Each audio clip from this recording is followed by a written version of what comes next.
Kemarin pernah ngisi acara di Mandala. Ustadz kemarin ngisi acara di Mandala.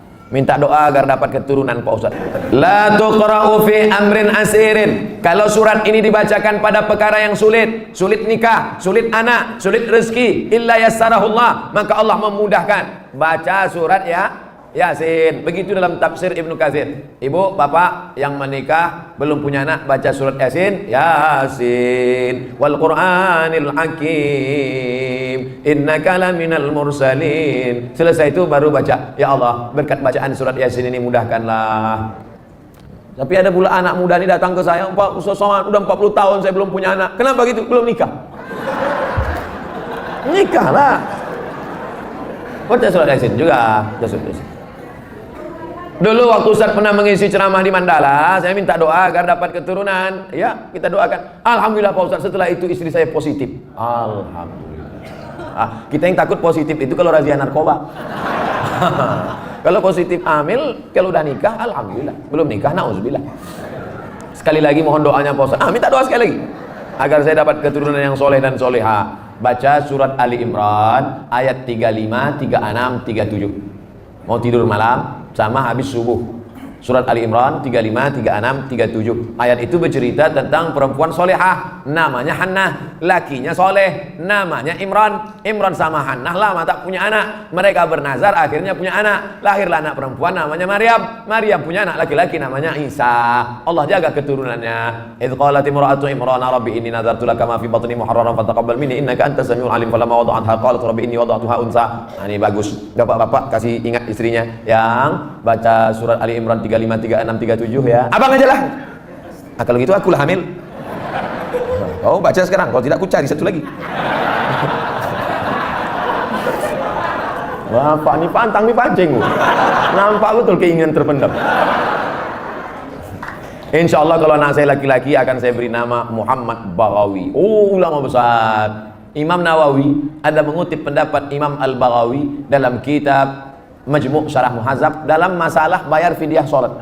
Fidyah salat itu pendapat Imam Al-Baghawi yang dikutip pendapatnya oleh Imam An-Nawawi dalam kitab Al-Majmu' Syarah Muhadzab. Bagus sekali. Kalau perempuan mohon kasih nama Pak Ustaz. Nuairah.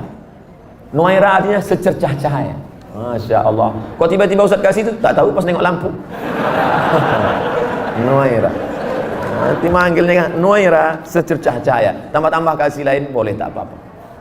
Ustaz, apa yang membedakan seorang makmum dengan seorang imam? Imam di muka, makmum di belakang. Ustaz ini macam jawaban anak TK.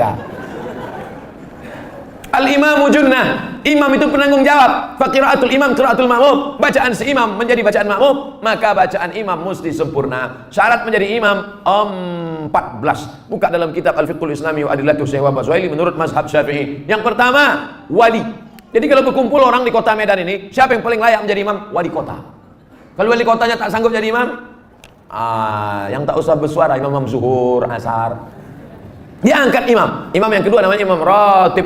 Diangkatlah imam ratib. Kalau di Masjidil Haram itu Syekh Abdurrahman Sudais. Itu diangkat oleh raja, oleh sebelum Salman, sebelum lagi Abdullah, sebelum lagi Fahad. Nah, itu imam paling tinggi wali. Yang keduanya adalah imam ratib. Yang ketiga, ahfazuhum, yang paling banyak hafalan Qur'annya. Jadi kalau kumpul kita ramai-ramai, siapa yang paling layak jadi imam? Inilah yang hafiz. Ini sekarang banyak orang salah nih. Maju anak hafiz di depan, tuanya udah nikah dia. Pak, dia memang belum nikah tapi hafal Quran. Bapak udah nikah berapa kali? Tak hafal sama. Dia memang belum nikah tapi Quran itu di kepala dia. Dia tinggal klik keluar Quran. Bapak klik keluar hutang. Saya lihat ada beberapa masjid musola tempat imam itu lebih tinggi beberapa sentimeter. Boleh apa tidak Pak Ustaz? Makruh hukumnya kalau tempat imam itu lebih dari zira' sehasta. Sini tak ada sejengkal pun tidak. Kalau tempat imam itu lebih tinggi dari sehasta nih, makruh hukumnya dalam kitab Al-Fiqhul Islami wa Adillatuh. Dulu imam itu dibuat tinggi. Kenapa imam itu tinggi? Supaya suara imam sampai ke belakang. Karena waktu itu belum ada mikrofon. Maka suara imam tinggi. Bismillahirrahmanirrahim.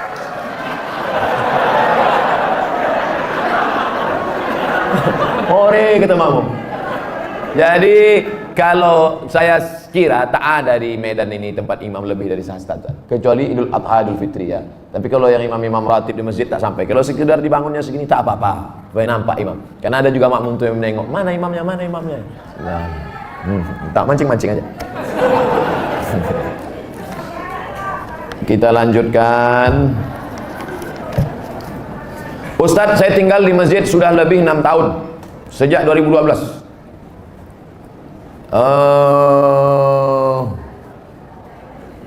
Saya melanjutkan S2, alhamdulillah sudah lulus, tapi pembayaran belum ada uang. Kalau ada orang dermawan yang ingin membantu, alhamdulillah saya mau bersyukur. Kirimkan ke nomor 0. Ini boleh untuk dibaca karena itu rahasia. Man kharaja fi talabil ilmi, orang yang menuntut ilmu fahuwa fi sabilillah, maka dia fi sabilillah sampai dia pulang ke rumah. Jadi bapak ibu yang menolong orang berjihad fi sabilillah, man jahaza ghazian faqad ghaza. Siapa yang menolong orang jihad sama dengan pergi jihad. Makanya Utsman bin Affan dia tak ikut perang Badar. Utsman bin Affan tak ikut perang Badar, tapi namanya tercatat. Kenapa? Karena dia membelikan kuda, membelikan tombak, membelikan anak panah. Jadi yang punya kelebihan rezeki, santuni anak yatim, makin tinggi strata pendidikan. S1 LC, S2 MA, S3, ini berikan. Duit banyak disimpan itu apa? Bapak simpan banyak, simpan, pelit, kedekut, bakhil, simpan, mati. Habis dia ambil ibu, nikah dia sama brownies. Untuk apa simpan duit? Tak ada orang mati buat duit, simpan. Ibu pun gitu juga, pelit, simpan, mati. Dia ambil bapak, kawin sama anak gadis. Ada duit keluarga. Kasih, ini nomor, ada nomor. Brownies, berondong manis. Semoga Tuan Guru diberikan keberkahan, amin, amin. Bolehkah kita menjamak sholat ketika melakukan operasi? Syarat jamak qashar 89 km. Dari Pekanbaru ke Medan 600 km. Pekanbaru ke Medan 600 km. Kalau tak percaya ukur sendiri. Itu maka saya jamak qashar tadi. Asar 2 rakaat. Tapi boleh jamak tidak pakai qashar. Hadis riwayat Abdullah bin Abbas. Hajat sangat tinggi. Bapak dokter spesialis. Operasi jam 11, selesai jam 5. Jam 11 tadi operasi, selesai jam 5. Zuhurnya kemana? Jamak takhir, tidak pakai qashar. Zuhur 4 rakaat, asar 4 rakaat. Yang mengoperasi tak bisa diganti dengan dokter lain. Memang dia aja sendiri. Banyak kabel-kabel dalam, harus salah potong. Kalau sampai digantikan dokter lain, bingung dia. Ini salah sambung pula, koslet. Yang mengoperasi. Bagaimana dengan yang dioperasi? Begitu juga. Operasi tulang belakang, operasi kulit. Jam berapa mulai operasinya? Jam 6 sore. Sementara di Medan maghrib jam 6.30. Selesai operasi jam 10 malam. Kemana maghribnya? Maghribnya tarik jamak takhir, maghribnya 3 rakaat, isyaknya 4 rakaat. Tapi jangan mempermudah-mudah. Ini banyak ini operasi tingkat tinggi. Ini nikah pun main jamak juga. Nikah tak sholat zuhur tuh duduk di pelamin. Kalau tak sholat zuhur, sayang makeup luntur. Tak ada rukhsah, tetap sholat zuhur, tetap sholat. Di setel jam 12.30 duduk di pelaminan. Stop jam 5 supaya zuhurnya tetap sholat pada waktunya dan asarnya tetap. Tapi kalau operasi ini memanglah operasi ini lama, baik yang mengoperasi maupun yang dioperasi. Karena apa? Darurat tingkat tinggi. Kita doakan anak-anak kita jadi dokter insya Allah. Kenapa begitu? Dokter ini duitnya banyak, kerjanya tak berat. Buka-bukaan mulut orang, 5 juta.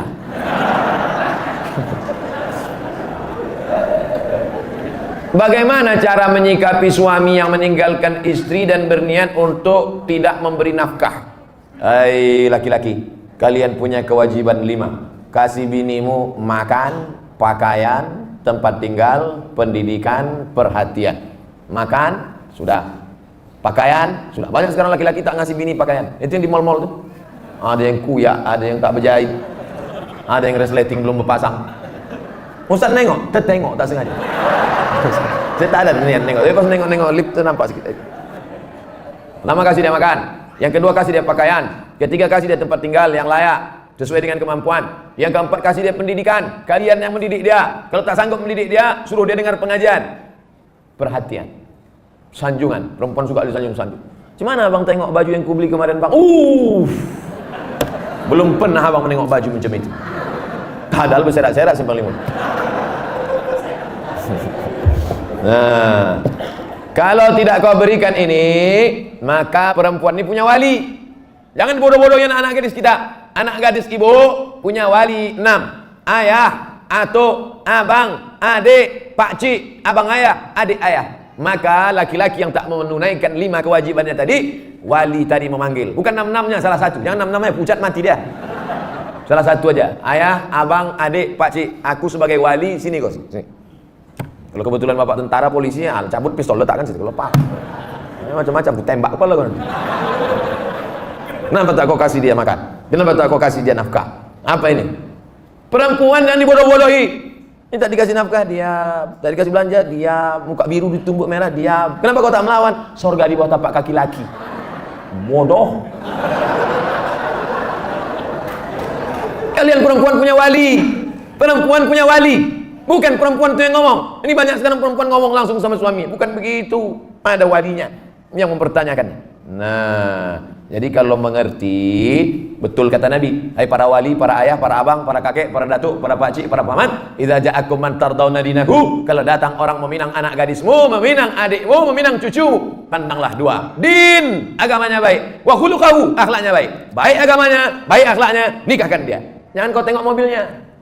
Ini kalau datang naik Grab, ada. Oh, datang naik Mercedes Benz, inilah dia. Rupanya rental.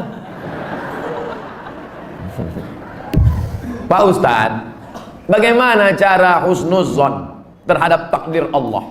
Terkadang yang namanya manusia nih, asa an takrahu syai'a, boleh jadi kau benci pada sesuatu, wa yaj'alallahu fihi khairan katsira. Kau benci, di balik benci itu ada kebaikan yang luar biasa. Ikut latihan paskibraka, sudah hampir mau, tiba-tiba batal. Sakit hati, benci, kenapa nasib begini? Rupanya skenario Allah indah. Dipanggil sama Pak Kapolres, diuruskan ke Jakarta, terbang ke Jakarta. Takdir, rencana Allah jauh lebih indah daripada yang kita rencanakan. Tapi jangan gara-gara ini besok tidur jam 8 tarik selimut, kau tak pergi kerja, rencana Allah jauh lebih indah. Usaha, doa, tawakal, niat baik, cakap baik, buat baik, datang baik, berarti dari Allah. Datang tak baik, sabar, Allah sedang menguji. Oleh sebab itu maka kita hanya berusaha, al-insanu mudabbir wallahu muqaddir. Allah yang menetapkan final akhirnya. Jangan pernah berhenti berusaha, jangan pernah suudzon pada Allah Subhanahu wa taala. Kalau sudah terjadi tak sesuai dengan keinginan, qaddar Allah. Kalau sudah terjadi tak sesuai dengan kehendak, apa yang keluar dari mulut kita? Qaddar Allah. Ucapkan qaddar Allah. Sudah takdir Allah, qaddar Allah. Karena kalau berkalau-kalau dibeli tanah 2 hektar, ditanam sawit, ditunggu pupuk, memupuk, membersihkan 2 tahun. Begitu panen, datang orang lain ngambil. Ini sawit saya, ini tanahnya. Ini surat dari BPN. Apa tak gila kita? Tiap malam, tiap pagi, kenapa nanam sawit? Kenapa nanam sawit? Kenapa nanam sawit? Kenapa nanam sawit? Qaddar Allah. Sudah selesai. Game is over. La ta'jaz, jangan lemah. Karena sekali kau berkata kalau, akan disusul kalau. Itulah orang kena insomnia, tak tidur malam. Kuri. Pergi ke psikiater. Pak psikiater, ya aku sudah tak tidur berapa lama? Sudah 2 malam tak tidur. Kata psikiater, aku 2 bulan tak tidur dah. Parah pula aku dari kau lagi. Siapa yang tak punya masalah hidup ini? Oleh sebab itu kita berbaik sangka kepada Allah Subhanahu wa taala selama sudah dilaksanakan 3: ikhtiar, usaha, doa, tawakal. Fa idza azamta, kalau kau sudah azam, fatawakkal 'ala Allah. Innallaha yuhibbul mutawakkilin. Allah suka pada orang yang bertawakal.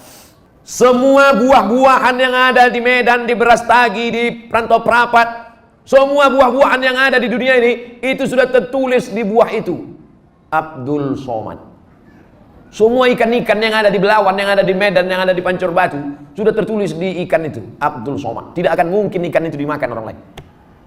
Ikan mahal, ikan hebat, sudah tertulis itu. Tak akan mungkin makan. Abdul Somad tak sanggup membeli ikan itu, karena sekilonya sampai 200.000. Mana kita sanggup? Seonnya 200.000. Ikan mahal. Itu kalau dimakan tamu, menetes air mata kita. Saking mahal. Tapi karena sudah tertulis punya Abdul Somad, kalau rezeki takkan kemana. Dituliskan Allah SWT. Siapa yang membelikan tuh? Bini gubernur. Belanja pagi-pagi. Orang kaya belanja kan nunjuknya pakai kelingking aja. Berapa? Nah, dimasak, selesai dimasak, tentu makan pakai meja yang bisa berputar tuh. Kalau berkumpul lah di situ, Kapolda, Danrem, Gubernur, siapa yang Ustadz, siapa yang makan duluan? Ustadz lah. Mana mungkin orang tuh makan duluan? Masih kata, silakan Ustadz. Saya doa lah duluan situ. Hah? Udah ada nama situ, Abdul Somad. Tapi cerita ini jangan membuat kita pasif tak bekerja. Ya gara-gara ini besok bapak tak ada yang masuk kantor. Lu bangun nih, bang kerja. Udah tulis nama aku di ikan tuh. Ibu jangan marah. Kalau ada laki besok begitu, ibu diam aja. Pas jam 9 dia bangun, dibukanya. Mana sarapan kita? Udah tulis nama bagus itu bang.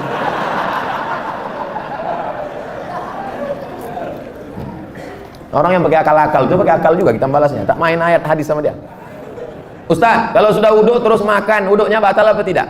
Mana pula makan batalkan wudhu? Kecuali makan sambil kentut. Makan tidak membatalkan wudhu. Beli buku judulnya Fikih Islam Sulaiman Rasyid. Saya ulang sekali lagi. Fikih Islam Sulaiman Rasyid. Bahasa Indonesia. Syekh Sulaiman Rasyid, orang Lampung, tamat dari Al-Azhar Mesir 1935. 10 tahun sebelum Indonesia merdeka dia sudah tamat Al-Azhar Mesir.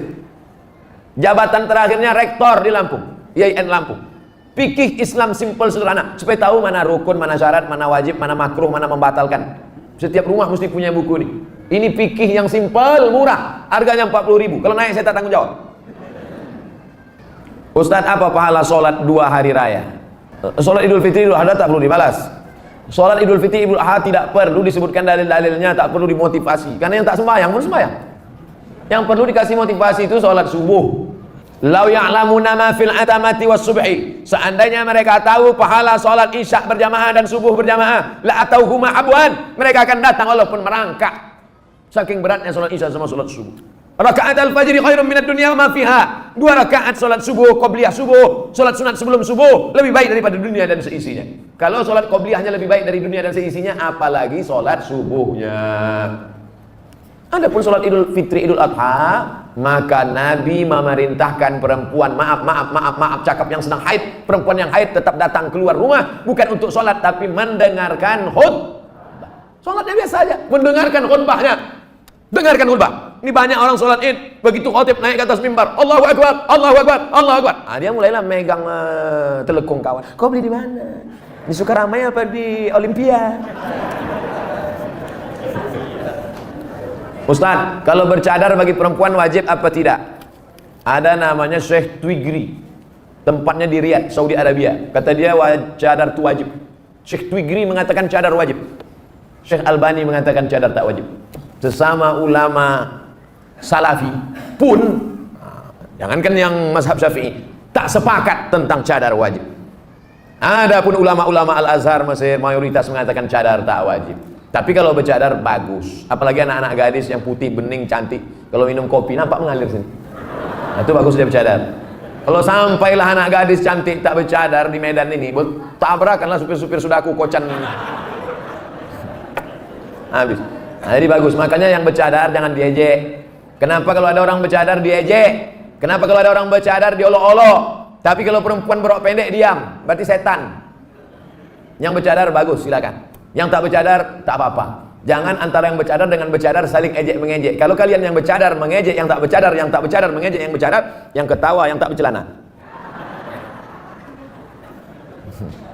Nah, oleh sebab itu mari kita jaga. Selama dia tak keluar dari Ahlus Sunnah wal Jamaah, maka tak boleh saling caci mencaci, maki memaki. Pandangan dari syariat Islam tentang mewujudkan kemerdekaan yang hakiki. Merdeka kita tidak didikte orang lagi. Dulu kita didikte, ditunjuk-tunjuk kiri oleh Belanda dan Jepang. Belanda sudah pulang, Jepang sudah pulang. Hiroshima, Nagasaki dibom oleh Amerika, pontang-panting Jepang balik. Dan kita sekarang sudah merdeka. Masih ada bangsa yang belum merdeka. Palestina masih dijajah Israel, laknatullah alaihi. Uighur masih dijajah. Rohingya masih dijajah. Patani masih dijajah. Septa Melilia masih dijajah. Kita sudah merdeka. Bangsa Indonesia di pembukaan Undang-Undang Dasar atas berkat rahmat Allah yang Maha Kuasa dan keinginan luhur bangsa Indonesia dengan ini menyatakan kemerdekaan. Karena penjajahan di atas dunia harus dihapuskan karena tidak sesuai dengan pri kemanusiaan dan pri keadilan. Bebas dari penjajah sudah. tapi kita perlu lebih hebat lagi, bebas mengatur hasil alam kita untuk kita, supaya anak-anak kita tidak lagi memikir ada anak yang bunuh diri karena tidak bayar SPP, malu diejek kawan-kawannya. Padahal mestinya pendidikan gratis, 20% sudah dialokasikan pemerintah. Ada orang yang mesti ngantri hanya untuk mencari pekerjaan sebagai driver transportasi online. Bukan hina pekerjaan ini, halal, baik, tapi tak layak dengan strata pendidikan mereka yang tinggi. Oleh sebab itu maka kita tak boleh merasa puas, tapi bukan ajang untuk caci mencaci, cela mencela. Ini tanggung jawab kita bersama. Mudah-mudahan kita merdeka dari kebodohan, merdeka dari uang sekolah yang mahal, merdeka dari tidak ada kesempatan kerja, sehingga tahun ke depan menjadi lebih baik insyaallah. Amin ya rabbal alamin. Mengisi kemerdekaan itu, peringatan 17 Agustus itu dengan syukur pada Allah, karena kemerdekaan itu rahmat Allah. Ini sekarang banyak orang mensyukuri kemerdekaan, laki dipakainya baju bininya main bola pakai daster. Apa ini? Pejuang kita dulu pontang panting mengusir Belanda, dia pontang panting pakai baju bini. Saya tidak bertanya, saya hanya mohon doa agar anak saya jadi hafiz Quran yang rendah hati, suka bersedekah serta bermanfaat bagi umat. Tidak hanya yang minta request ini, semua anak-anaknya nanti, baik yang sudah lahir maupun belum lahir, maupun yang emaknya belum dapat. Yang lajang-lajang ini, yang berondong-berondong nih, saya doakan nanti semua di akhir majelis semuanya mendapatkan kebaikan insyaallah. Amin ya rabbal alamin. Ringkas saja Pak Ustaz, saya mohon Ustaz jabarkan tentang Nabi Ibrahim yang walaupun ayahnya kafir, beliau sangat santun terhadap orang tuanya. La illam tantahi Ibrahim, kalau kau tidak berhenti menceramahi aku, kalau kau tak berhenti mengajak aku menyembah Allah, la arjumannaka, aku lempar kau pakai batu sampai mati Ibrahim. Ada ayah orang Medan gini? Rasa-rasanya tak ada. Kalau kau tak berhenti menceramahi aku Ibrahim, la arjumannaka, aku lempar kau pakai batu. Wahjurni maliya, pergi kau dari sini, tinggalkan rumah ini, tinggalkan kampung ini, maliya, untuk waktu yang lama, usah kau balik-balik lagi. Apa jawaban Ibrahim alaihissalam? Salamun alaika, selamat untuk ayah. Astaghfirulaka rabbi, aku akan mintakan ampun kepada Allah atas dosa-dosamu wahai ayahku. Innahu kana bi hafiya, Allah itu mengabulkan doaku. Kalau anda berbakti pada orang tua, dibalas Allah mendapat anak yang berbakti juga. Apa balasan Allah terhadap budi baik Ibrahim? Dapatnya 2. Kau buat 1, ku balas 2. Ibrahim dapat balasan 2. Lahirlah Ismail dengan dites Ibrahim. Dibawanya pisau. Ya bunayya, wahai anakku, inni ara fil manam, aku tengok dalam mimpiku malam tadi, anni azbahuka, aku menyembelih lehermu. Fanzur madza tara, apa pendapatmu? Bapak kalau mau ngetes anak bapak sesoleh anak Ibrahim, balik dari sini ambil pisau. Ya bunayya, wahai anakku, anni ara fil manam, aku tengok dalam mimpiku malam tadi, anni azbahuka, aku sembelih lehermu. Fanzur madza tara, what is your opinion oh my son? Gilo ya katanya. Apa jawab Ismail? Ya abati, wahai ayahku, if'al ma tu'mar, laksanakan apa yang diperintahkan Allah. Satajiduni insyaallah minas sabirin, insyaallah aku menjadi anak yang sabar. Dosa minum khamar boleh jadi di dunia tak dapat, di akhirat dibalas. Dosa sabu-sabu boleh jadi di dunia tak dapat, di akhirat dibalas. Tapi dosa durhaka pada orang tua, dua-dua dapat, di dunia dapat, di akhirat dapat. Waspadalah.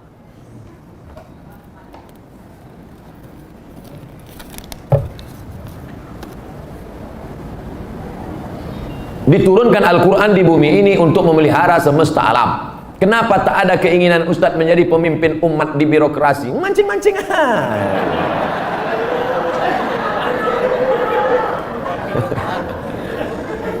Saya nih bukan Ustadz jadi-jadian. Nih aku kasih tahu. Saya dari kecil memang sudah dipesankan datuk-datuk saya, cucuku yang ini mesti sekolah agama. Cucuku yang satu ini untuk sekolah agama. Yang lain mau sekolah dokter, mau jadi pengacara, mau jadi jaksa, mau jadi hakim, mau jadi polisi, mau jadi tentara. Makanya sepupu saya ada yang polisi, ada yang tentara, ada yang jaksa, ada yang guru. Tapi saya memang dipesankan, cucuku yang satu ini mesti sekolah agama. Nah, jadi pilih yang lain-lain. Jangan sakit hati. Banyak lagi yang mantap-mantap, hebat-hebat. Jadi Ustaz, saya sampai mati jadi Ustaz aja. Kalau masih kuat berceramah, ceramah. Tak lagi kuat, ngajar alif. Alif di atas alif, bawah alif depan.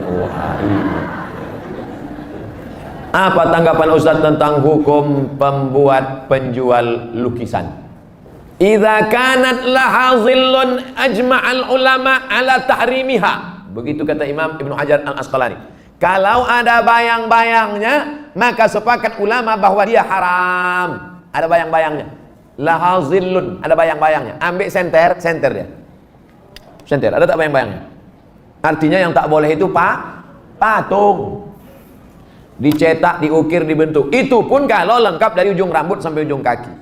Kalau kepalanya aja tak apa-apa, boleh. Ibu di rumah ada patung gajah keramik mahal, lengkap dari belalai sampai ujung kaki. Balik dari sini, potong. Potong. Tinggalkan belalainya aja sedikit. Jangan utuh, haram, tak boleh.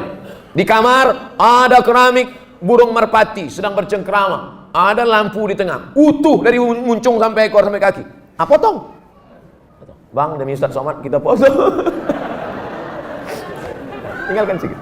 Jangan utuh, yang utuh tak boleh, haram. Tak masuk malaikat. Malaikat rahmat tak masuk. Apakah setiap muslim bisa menjawab pertanyaan malaikat kubur tentang ketuhanan, kenabian? Jangan dihafal. Ini bukan tes PNS. Ini bukan SNMPTN, seleksi nasional masuk perguruan tinggi negeri. Yusabbitullahu alladhina amanu bil qawli tsabit. Yang dibuat Allah bisa menjawab itu karena istiqamah, berjamaah, beramal soleh. Illal ladzina amanu wa amilus shalihat. Ini yang dihafal dari sekarang. Man rabbuka? Allah. Man nabiyuka? Muhammad sallallahu. Man imamuka? Kau tak sembahyang ke masjid? Udah ku hafal semua, kecil sudah. Udah dapat bocoran soal. Ini bukan ini otak-otak ini. Yusabbitullahu alladzina amanu bil qawli tsabit. Yang bisa menjawab itu diistiqomahkan karena dia istiqomah di sini, istiqomah pula dia di sana. Makanya sebelum salam fil alamina innaka hamidum majid. Cukup. Kalau salam sah, tapi kalau bagus tambah lagi. Allahumma fir lima qaddamtu wa ma akhartu wa ma asrartu wa ma a'lantu wa ma asraftu wa ma anta a'lamu bi minni antal muqaddim wa antal muakhiru. La ilaha illa anta subhanaka inni kuntu minadh dhalimin. Sebelum salam tambah 4 hadis riwayat Muslim. Allahumma inni a'udzubika min adzabi jahannam wa min adzabil qabr wa min fitnatil mahya wal mamat wa min syarri fitnatil masihid dajjal. Assalamualaikum warahmatullahi. Belum lagi? Ya, ada jawab. Ustaz, Indonesia triliunan rupiah bunganya ke luar negeri. Untungnya untuk biaya pembangunan APBN. Kalau bunga kan haram. Apakah rakyat ikut menanggung haramnya Pak Ustaz? Kita bekerja, maka kita dituntut dari pekerjaan kita itu saja. Kita tak dituntut dari yang lain. Walaupun Bapak pegawai APBD, APBN, polisi, tentara, guru, PNS, pekerjaan kita itu halal. Bapak polisi lalu lintas yang mengatur dari pagi sampai petang. Bapak yang masalah kriminal mengatur dari pagi sampai petang sampai malam. Bapak yang tentara menjaga kedaulatan negara di perbatasan. Bapak yang anggota Dewan Legislatif memperjuangkan hak rakyat, parlemen bicara tentang hak rakyat di parlemen. Maka pekerjaan itu halal, gajinya halal. Bapak, ibu buka rumah makan nasi lemak. Halal apa haram nasi lemak itu? Oh, banyak yang ragu. Nasi lemak halal. Datang orang membeli nasi lemak. Saya beli nasi 5 bungkus.